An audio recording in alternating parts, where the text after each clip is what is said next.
Greetings, everyone. In today's video, I want to talk to you about kind of a delicate topic for some, but I find it to be very interesting and very liberating, and that is self-deletion or suicide. Now, I'm bringing this topic up because a friend of mine just recently lost a special person uh, to suicide. And I wanted to just discuss it, because it's something that comes up for a lot of us, me included. Um, Sometimes life gets tough. Sometimes there doesn't seem to be a way out of difficulties, and the mind can go into a place where you want to self-delete. And I wanted to talk about that because I don't think it's healthy to ignore that. I don't think it's healthy to cover up those feelings. In fact, I think the exact opposite. I think it's important to accept it and in a lot of ways embrace it. Because what I've noticed from personal experience is when I feel that way, when I have felt that way in my life, and I try to avoid it, it actually creates more conflict in me. It sends me down that path even further. But when I accept that that's how I feel, I gotta say it's a little liberating. Actually, it's very liberating. Because when you accept that that's how you feel, then you can find more clarity as to why you feel that way. If you don't accept that that's how you feel, if you try to avoid it or cover it up, it's really hard to get to the root cause of why you may be feeling like you need to self delete. And so, what I've noticed in my experience is when I reach a place of acceptance, that's how I feel, it gives me the opportunity to rise like a phoenix, rise from the ashes. Because when I see that I want to kill myself or delete myself, or if you feel that way, it's it's important to observe and analyze what is it exactly that you want to delete or kill. And I found in my experience that that thing I want to kill or delete is an old version of myself.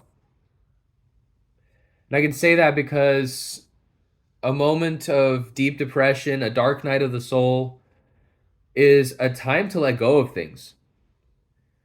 And if you kill yourself, you're not going to be able to do anything after that. That's death is coming anyway for all of us.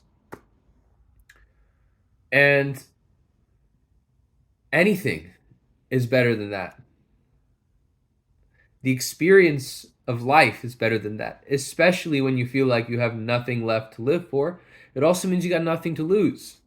And when you see that part of it, that side of the equation, that side of the experience, you realize it's very liberating to know you have nothing left to lose in that moment. And it's an opportunity to start over, to refresh, to be born again as a new version. Because life is full of so many experiences. Not all of them are good and not all of them are bad. It's always a mystery. It's always interesting. It's a mystery box, you know? You never know what you're going to get. It's a chocolate egg. And I found that when I reach deep states of depression, I now see it as a place for me to embrace transformation, embrace change. Because a lot of times the same patterns, the same habits, the same groups of people, it can get monotonous, right? It's a chance to change things up, go travel, try a new hobby,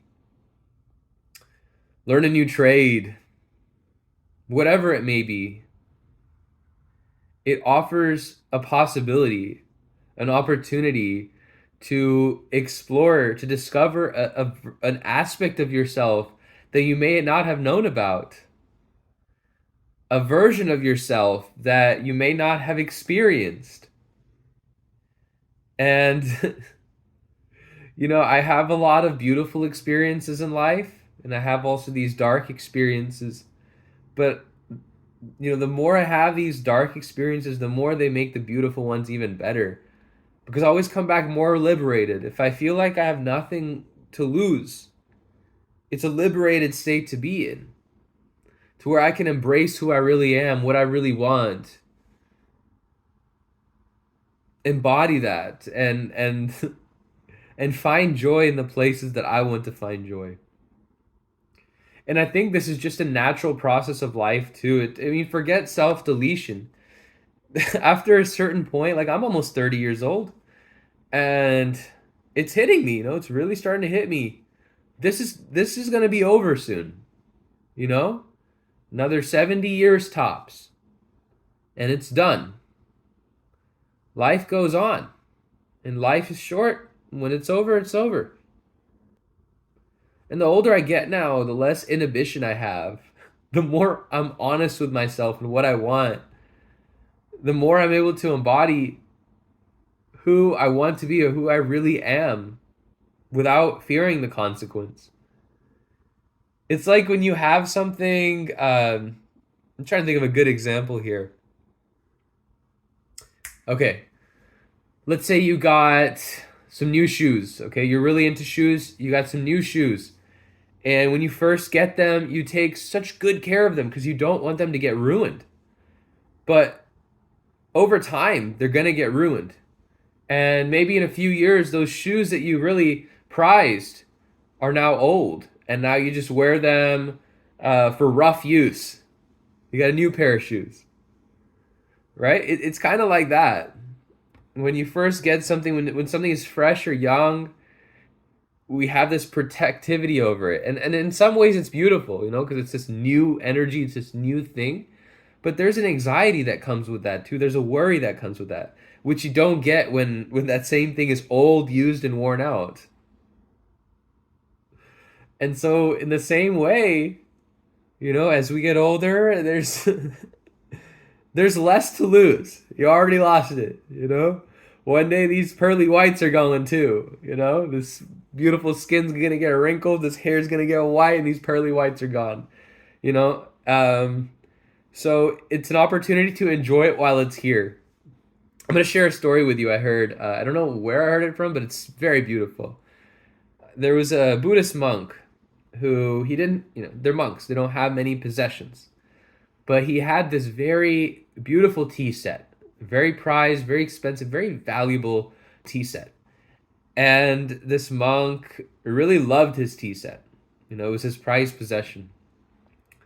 One day, he comes home and it's broken.